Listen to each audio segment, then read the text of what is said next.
Hey you guys, it's Peter, and welcome to my channel, Peter Likes Books. And today I'm going to continue reading from my book, The Before Now and After Then. So far I have read up to chapter 8, and today I'm going to read chapters 8 and 9 in case some of you, I know some of you are following along, you've said that in the comment sections, so thank you, that means a lot to me. At the end of all of this, when I'm done reading, I am going to, when I've read the entire book, I'm going to do a video kind of discussing why I did certain things in the book, why I chose to do certain things this way, my writing process, if anybody out there is interested in writing a book or has thought about it. So if you have questions about things, put it in the comment section below, and I will address that at the end in an overall video addressing, I don't know, any questions that you guys had about the book and why I did certain things that way, or my writing process, anything that you guys might have questions about, put it in the comment section below. And yeah, I will do like a discussion video at the end of reading the entire book. So anyway, let's continue today with chapters 8 and 9. Chapter 8. I loved elementary school. There was something about it that seemed so safe and small. And even though it became both my battleground and my boot camp, there were many good days too. There is one day from first grade that stands out clearly in my mind. It was late October and the weather had just turned cold outside. Leaves littered our walk to school and the smell of Halloween filled the air. Before lunch, we all sat on the floor of the library and watched a Disney version of The Legend of Sleepy Hollow. Early on, the teachers and our parents thought it would be best if Sam and I were in different classes to help us find our own identity. Even though we were all watching the movie together, I could see him sitting up front with his friends while I sat in the back braiding Jeannie Shepherd's hair, which when caught by my teacher, prompted her to humiliate me by saying, "Danny Goldstein, this is not beauty shop." All of the kids laughed and I looked down in shame. After the movie, we all walked in a single file line into the makeshift gym turned cafeteria. Instead of the normal fare in the lunch line, we found bowls of tomato soup, peanut butter sandwiches, and a small container of milk waiting for each of us at our tables. This was the same lunch my mom made for us on snow days and rainy days, so there was a homey kind of comfort melted into its warmth. As I sat there with my friends, boys whose birthday parties and sleepovers I had been part of for the past few years, I noticed that one by one they whispered something to each other and laughed before looking at me. Finally, when it got to James Schilling, he shouted, "Don't drink the milk, it'll make you sick." I didn't get it, but I put my milk down immediately. Anyway. James looked over at me. "You can drink it, Danny. You've already been infected." The whole table laughed, erupted in laughter. James held up the milk carton and turned it around, pointing to the word homogenous.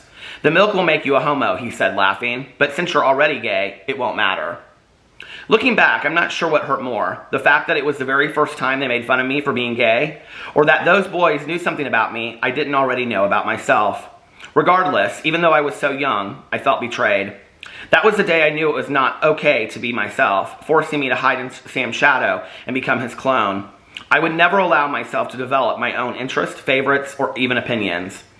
I felt like a page in a coloring book before any color had touched inside the lines. Just an outline of a picture, giving some definition, but not really filled with any kind of personality.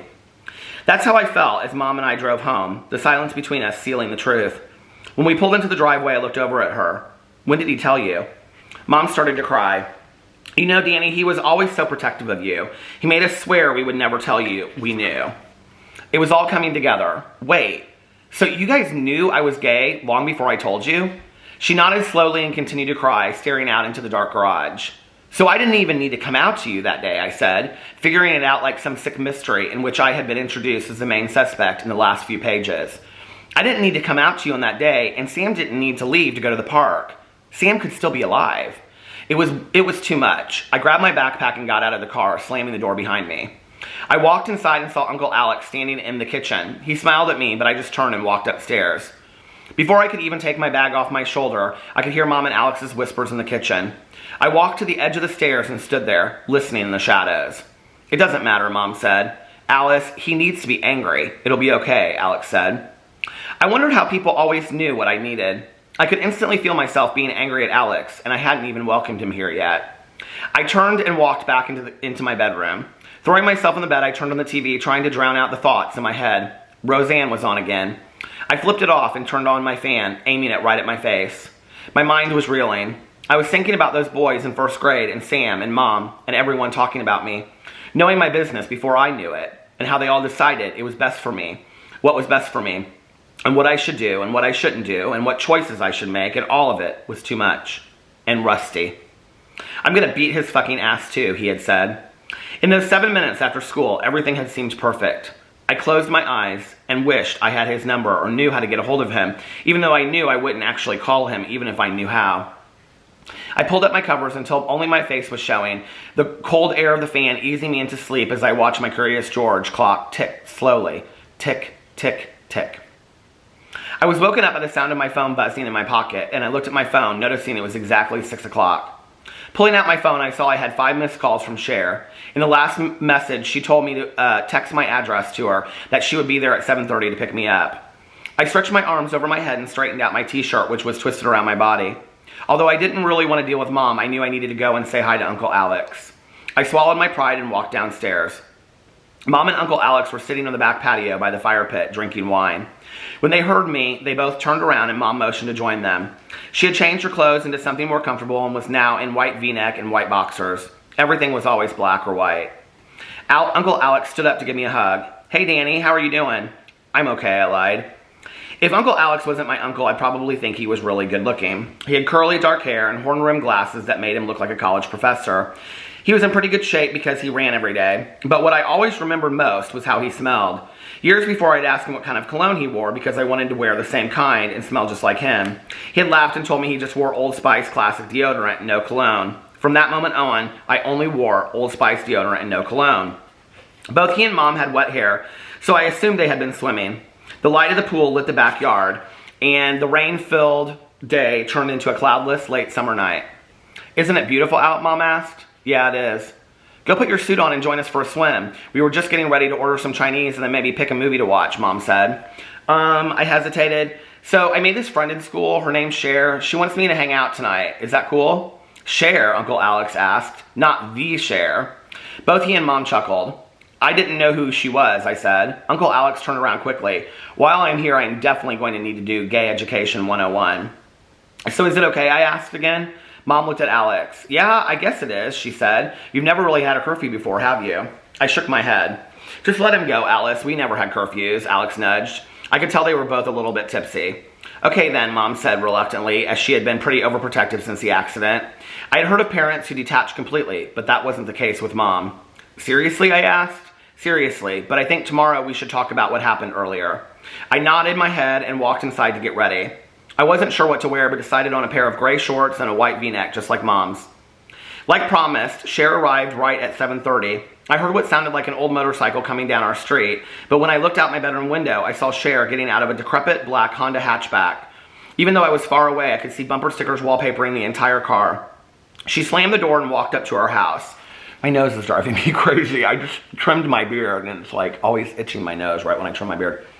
I ran downstairs to get her before Mom and Alex could, opening the door just as she raised her fist to knock. "Hey," I greeted. "Hey, I can't believe this is your fucking house," she commented while spreading her arms out in front of her. "The guard didn't even want to let me in. I think he thought I was going to rob you all blind." Her words trailed off as her eyes fell on something behind me. I turned around and saw my mom and Alex standing in the entryway. "Holy shit," Cher screamed, covering her mouth. "I hope that's not for me," Mom said. Cher kept her mouth covered and shook her head. "Me?" Alex said sheepishly. "Aw, shucks." Cher took her hands down and ran past me, embracing Alex in a tight hug. "Oh my God, I'm so in love with you. You have no idea." She stood back and looked at me, and then back at Alex, and then back at me. "I thought you were lying," she whispered, punching my shoulder. The four of us walked through the entryway and into the kitchen while Cher talked nonstop to Alex about his books. Instead of stopping her as she rambled on and on about her extreme fandom of his work, he just let her hug his side. Someone who didn't know them would have thought they had known each other for years. "Do you guys want to stay here for Chinese?" Mom asked. Cher shook her head. "I'd love to, but I promised my mom I'd bring Danny back to meet her. She's been dying to meet him since we met." It had only been 2 days, I thought to myself. Okay, well, maybe another time. Cher could hardly contain her excitement at the seemingly open invitation she had been given. "Absolutely, I mean, this house and you," she exclaimed, pointing to Alex before turning to hug her new best friend, Mom. "And you, and... oh my God, do you actually have a swimming pool?" she said as she walked to the open patio doors, peering out like a child at the top of the stairs on Christmas morning. "I feel like I'm on Oprah's Favorite Things show." We all started laughing and Cher stopped to look at us. "What?" she said, and then she started laughing too. Mom and Alex walked us out, and I got into Cher's car, which she told us was named Linda after Linda Blair, the actress in The Exorcist. I'm not sure this made Mom feel any safer, but when she saw a bumper sticker that said the Sex Pistols, Mom went into a whole story about her first car until Uncle Alex literally had to drag her inside. This is the best night of my life, Cher explained as she backed out of the driveway, scissoring back and forth, almost taking out several bushes. I watched Mom and Alex as they faded away on the front porch. Cher pulled out a pack of clove cigarettes and offered me one. I shook my head and she tucked the pack back into her bag. The clove scent filled the car as Cher turned up the radio. Immediately, I recognized the song as American Pie. Sam and I had sung it on road trips for years, memorizing every word. Cher and I rolled down our windows, letting the August wind dance in our hair as we sang every word, just like Sam and I did back when we were kids. For just a brief second, I started to feel my coloring book pages fill with color. And for just a moment, everything was okay. Chapter 9. Cher's house didn't look anything like I had imagined. Actually, I'm not sure what I had imagined. Maybe something purple like her hair with crazy pink flamingos filling the yard. Instead, her house was a small white house set way back off a country road. Three plump ferns hung on the front porch next to a hanging swing. Home sweet home, Cher sang, getting out of the car. I hesitantly opened the door, nerves overtaking me as I felt myself being forced upwards again. Following her up the gravel driveway into the dark garage, I wasn't quite sure what to expect, but as we entered into the house's side door, my senses were overcome with comfort. "Mom, we're here," Cher shouted. I always thought it was interesting when you went to someone's house for the first time that the smell of their home would forever be cemented into your mind. Cher's house smelled like clean linen and oranges. I'm here, I heard a woman shout back. I followed Cher into the kitchen and found her mom sitting at the kitchen table, reading a magazine and drinking a glass of lemonade. If I had conjured up any idea of what she might look like, what I found was the farthest from the truth. Cher's mom was overweight, not just a little overweight, but extremely overweight. Her hair was black and extremely long, cut just like I had seen in the pictures of the famous Cher from years before. She was dressed in scrub pants and a matching shirt, which I assumed was her uniform for work as a nurse. She dog-eared the magazine and turned in her chair to look at me. "So you're the Danny I've heard so much about the last few days." She pushed herself up, the chair creaking under her weight. "I'm Ruth, the mother of the most perfect daughter in the whole world." She waddled over and gave me a huge hug, not letting go for what seemed like minutes, as I inhaled her cotton candy body spray. "It's nice to meet you, ma'am," I said. "Ma'am," Ruth scowled. "No ma'ams in this house. Call me Ruth." Her scowl turned into a smile, and we followed her into the living room. Two recliners sat in front of a large flat-screen TV, which was tuned to some true crime show. On almost every surface, including walls, tabletops, and on the makeshift mantle above the TV, were framed pictures of the singer Cher. In the corner was a tall cardboard cutout of the Cher I had seen from the Oscars, headdress and all. "I told Danny that you were dying for me to have a gay best friend," Cher laughed, while basically sitting on her mother's lap in one of the recliners while I sat in the other one and watched them. Ruth pushed her off, laughing as Cher settled on the floor. "You did?" She turned to me. "Now I'm embarrassed. I hope Cher knows I want her to pick her friends because of who they are, not what they are. But I'm glad you have him." She smiled as she turned back to her daughter. "Did Cher tell you what a great singer she is?" I shook my head. "Come on, honey," she coaxed the real Cher in the room. "Sing I've Got You, Babe. You sing it so good you might even sing it better than the Cher herself." "Mom, not now, please," Cher begged. "It's my favorite Sonny and Cher song," Ruth explained. "I love it because it's all about how if you're in love, nothing else matters." Rusty's face popped into my head as Ruth started to hum the song. It's a funny thing when people describe someone to you and then you think you have an idea of what they will be like, only to find out that in reality, they're nothing like you imagined at all. Other than her obsession with the star Cher, Ruth was just a normal mom, and what I loved most about Cher in that moment was that she wasn't the least bit embarrassed of her mom. In fact, she believed her to be so much more than she actually was. She cherished her and was proud of her. "So what are you kids up to tonight?" "Well, we're supposed to pick up Henry and Maude, and then we're going to go to hear a band Henry likes," Cher said, rolling her eyes. This was news to me and more information about Henry than she had ever offered up in our limited friendship. "I don't like that boy. I think he should treat you better," Ruth huffed. "Not again," Cher moaned, standing up. "Come on, Danny, let me show you my room." "I'm leaving for work in a few minutes," Ruth chimed in. "I'll see you in the morning. You know how to get in touch with me if you need me." Cher grabbed my hand and led me down a dark hallway. She opened the door and flipped on the lights into one of the most magnificent sights I had ever seen. Although the room was extremely small, it was completely alive. Every single space of each wall was covered with magazine scraps that looked like she had deliberately selected and pasted each one, forming one giant collage. Red Christmas lights hung from the corners of the room, over a small bed with a mosquito net floating above it. The carpet had been ripped up, and in its place was left the raw cement on which she had written words and quotes. "Tomorrow never happens, man. It's all the same fucking day, man," was scrawled across the floor in front of her bed. I pointed to it. "Janis Joplin." "Very good," she said, surprised. My mom's really big into music. Cher fell into her bed. She motioned for me to sit next to her. "What do you think?" I looked around, trying to take in every ounce of the busy decor. It literally felt like the nesting place of Cher's soul. "This is the coolest bedroom I have ever seen." "Really?" "Yeah, my room is totally plain," I said, feeling a little sad as my mind drifted to my own room. "Why don't you do something to it?"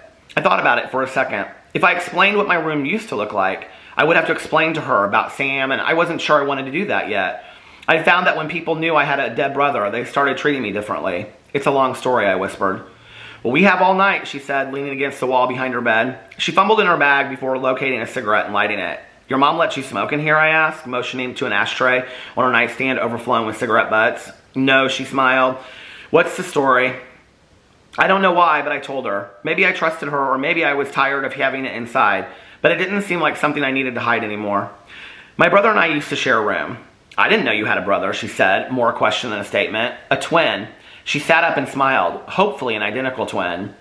"Actually, yes, but what?" I paused for a moment. I had never really told the story before, and now it was too late to turn back. Everyone involved in my life already knew the truth. "He died last spring," I said. Cher put her hand to her mouth and grabbed her lips, sincerely in shock. "Holy shit." "Yeah, so there's that," I whispered, and I didn't know what else to say. "How?" she asked. "I mean, you don't have to talk about it if you don't want to." "No, it's okay." I paused for a moment, trying to figure out how to tell the hardest story of my life. It was our birthday. We had made this stupid plan about how I was going to come out to my parents. We decided that he would go to the park with our dog Griffin, and then he was going to come back and interrupt the whole thing and make some stupid joke. I smiled, thinking about Sam and how he could always make everything funny. I sat on the porch for a long time, thinking about what I was going to say, but not really wanting to go inside. Finally, I walked inside to tell my parents, but overheard them fighting about my dad having an affair with his personal trainer, Jenny. I tried to walk back downstairs, but before I could, my parents' bedroom door opened and they knew I had heard the fight, so we all just stood there in silence. I didn't know what to say, so I just blurted out, "I'm gay." 2 seconds later, the doorbell rang and I thought it would be Sam, but instead, it was the police telling us about the accident. I suddenly noticed that even though I was telling the story for the first time, reliving it to some degree, I wasn't crying. I didn't even feel any emotion attached to the details, like watching a movie you're not very interested in. I continued, empowered by my ability to finally let it out. The worst part was that while we were getting ready to go to the hospital, my mom turned on the news and there was coverage of the accident. Sam had been hit by a drunk driver. She was some soccer mom who was late picking up her kids and she went through a red light. The news showed their bodies lying on the street, covered with white sheets, and next to them was a smaller sheet covering Griffin, his little white tail peeking out from underneath. And that was when I started crying. I looked up at Cher as she just sat there, her half-smoked cigarette with an ash a mile long hanging from her lips. "I thought at first you were making this up, but you aren't, are you?" she asked softly. I shook my head. It was strange that the memory of Griffin was what made me cry. I had never really blamed the woman who was late picking up her kids. I knew it was her fault, but her kids had lost their mom. And maybe it was because I had never really grieved, but thinking about Griffin's little tail made the memory very real in its tiniest details. I wiped my eyes. So that's why my walls are blank. When Sam and I shared a room, everything was his. I don't really know who I am because for so long, I've lived by his side and I've never had to think about that before. He always just told me what to be, who to be, and what to do. It was easy. Cher put her cigarette out and reached across the bed, hugging me. "Well, we're going to figure that out together," she offered. I noticed that she was crying too. "I've never known my dad." "I know, you told me," I said. "I guess I was trying to not make you feel so bad, but I guess it's not really the same thing, is it?" She stood up, stretching her arms over her head. "Let's get out of here." She took off her shirt and skirt and threw them onto the floor. She stood in front of her closet wearing nothing but her underwear, trying to figure out what outfit she wanted to wear that evening. It felt strange that she was so comfortable changing in front of me, so I turned away. "Let's hit it," she said. I turned around and she was dressed in a black t-shirt and cut-off jean shorts with black Chinese flats. We gave her mom a quick farewell and promised to behave as we stepped outside into the cool air. She struggled for a minute with her car's rusted door locks before we climbed in and shut off down the road. "Henry and Maude live about 15 minutes from here," she explained. "They go to chapel." I had known other kids that Sam was friends with who had gone to the private school, Chapel Jesuit. They were known for being very smart and very snotty. "Do their names ever remind you of that movie, Harold and Maude?" "Huh?" She rummaged through her backpack, finally pulling out a tube of purple lipstick. That movie, Harold and Maude, I said. Yeah, what about it, she asked. Well, their names are almost identical. They're nothing like that movie. She put the lipstick on while we sat at a red stoplight. They can hardly stand each other. How did you guys meet, I asked. She sighed.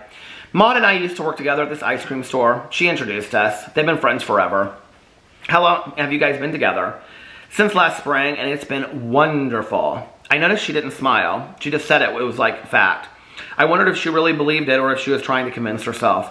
I had learned that when people asked me if I was okay, I would always say yes, and over time, I started to believe it. It's a weird thing when you start to believe your own lies. Wonderful, she said again, staring straight out at the road. Chapter 10. We're done. So I will read how long is chapter 11? Let's see. Should I read chapter 11 too? I'll read chapter 11 too, okay? Or chapter 10. I thought Henry and Maude would be just like Cher, but they weren't. Henry was short and very muscular, like he worked out every day. He wore jeans and a flannel shirt even though it was 80 degrees outside. Maude was blonde and looked much older than us. She ran down her driveway wearing jean shorts and a white tank top with heels. If all three of them had been on a page where you had to pick out the one who didn't fit, it would definitely be Cher. I got in the back seat so Henry could fit in the front. I'm going to stop it because it's going to stop in a second anyway, so hold on. Okay. I got in the back seat so Henry could sit in front, but Cher moved over to let him drive. As soon as Maude got next to me, she froze. Henry, she gasped, not taking her eyes off of me. Guys, this is my new best friend Danny, Cher said with a quick introduction. Henry turned around and looked at me. Oh shit, he said, startled. Are you Sam Goldstein's brother? You guys look just the same.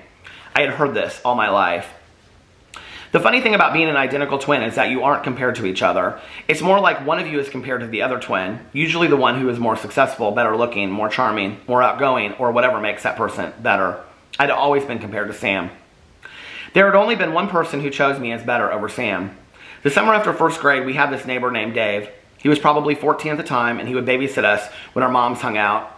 He would get Sam interested in a video game, and then he would take me down in the basement and tell me we were going to play doctor, which basically meant we were going to take each other's clothes off and look at each other. I never thought it was bad or strange, and in fact, I liked it. I remember being intrigued by his wiry, curly blonde pubic hair and leg hair since at 7 or 8 I didn't have any. This went on all summer until one day he suggested I check his temperature with my mouth. We had never played this game before. After a few minutes, the door opened and Sam came running downstairs catching us. Seeing the look of confusion on Sam's face made me realize that what we were doing was wrong. He quickly walked back upstairs and Dave told me to put my clothes on. He never babysat for us again, even when Mom would ask him to. The next year, Dave's family moved. Sam and I never talked about that day, not even when I came out to him. Sometimes I wondered what happened to Dave and whether or not he was gay. Sometimes I wondered why he had chosen me, what he had seen in me that he hadn't seen in Sam. What was the difference between us that only he could decipher? Henry cleared his throat, bringing me back into the car. You are Sam's brother, right? I nodded my head. Maude grabbed my hand. I am so sorry, babe. Henry plays lacrosse, and we knew your brother from when they were played each other. Silence filled the car. Well, that's a real fucking buzzkill, Cher said. Everyone turned and looked at me. I laughed, definitely. Everything went back to normal. I was thankful no one asked any more questions about Sam. Cher turned up the music as she and Maude screamed over one another, laughing and telling inside jokes that meant nothing to me. At one point, Cher looked over at me and smiled, and I knew then that I was part of all of it. I was finally part of something. We arrived at a small music joint called Soda, the kind of dive that was popping up all over the place to serve the ever-popular crowd of internet bands, thinking they made it with a few hundred YouTube views. Henry had wanted to check out some local screamo band he thought was the next big thing. It was obvious Cher disagreed, and we hung out together back near the juice bar while Maude and Henry jumped up and down like uncaged animals with the rest of the crowd. It's not like I don't know, she said. I didn't understand. She nodded her head toward the dance floor. With them, it's not like I don't know. I mean, they try to hide it, but I know they like each other. Tears filled her eyes, but only for a second. I looked out at Maude and Henry on the dance floor, and just for a second, I saw what she was talking about. There was a moment when it felt like they were in unison above the rest, just the two of them, dancing apart, but interconnected almost by an invisible thread. Then why do you date him? Cher straightened up. Because he's someone, I guess, she said. Being with him, with anybody, is better than being alone, you know? But I didn't know. I didn't understand why you would stay with someone when they wanted to be with someone else. I don't get it. You're so cool. So much cooler than either one of them. Cher smiled. I am? Yeah. She looked back out at them again, dancing together, never turning around once to find us. I looked down at my wrist and realized I had forgotten my watch, Sam's watch. Instantly, I became very nervous. I didn't remember taking it off, and I didn't remember where I'd put it. What's wrong? Cher asked. What time is it? I pulled my phone out of my pocket. It was 10:03. I exhaled and put the phone back in my pocket. Are you okay? Yeah, I'm good, I lied, worried about the whereabouts of Sam's watch. Cher looked back out at the dance floor. Let's get the hell out of here. I'm way cooler than this. She walked on the dance floor and told them we were leaving. She kissed Henry goodbye and hugged Maude. I thought it must be hard to keep up such a charade when she seemed like she really liked both of them. I hate them, she said, walking past me and grabbing my hand. Let's go. We walked outside and back to her car, never looking back, never looking to see if Henry and Maude were looking for us. Once inside, she lit a cigarette and we sat in silence. Finally, after a few minutes, Cher erupted. I don't know why I do it. I don't really have any friends, so I guess I just keep them around so I'm not lonely. She took a drag off her cigarette. We stopped having sex weeks ago. I've even stopped counting, it's been so long. She put the car in drive, pulled out of the parking lot and out onto the street. The city around us buzzed with excitement, as it was one of the last weekends of the summer. Cher drove around for a while before heading in the direction of my house. We do this thing every Saturday night called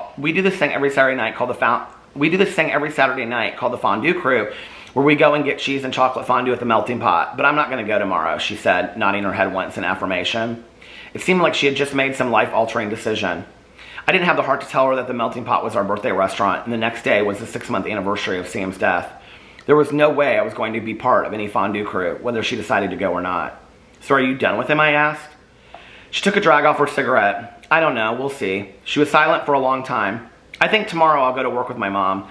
Sometimes she likes me to come and help out. I haven't been very nice to her lately. Whatever was going on in Cher's head was deep. She was making life decisions about Henry, Maude, fondue, and her mother. I hoped it wasn't because of what I had said to her. Just as we pulled into my driveway, she turned to me and put her hand on mine. Thank you for what you said earlier. I know I'm not as pretty as Maude, but it's nice someone thinks I'm good enough. And in that small moment, the moonlight snuck in through the windshield, radiating her purple hair and emerald eyes. I think you're really pretty. She cocked her head and then leaned over and kissed my cheek. You're sweet. Talk to you tomorrow, she said, as I got out of the car and walked up to my front door. Mom and Alex were asleep on opposite ends of the couch. The Breakfast Club rolled on the TV screen behind them.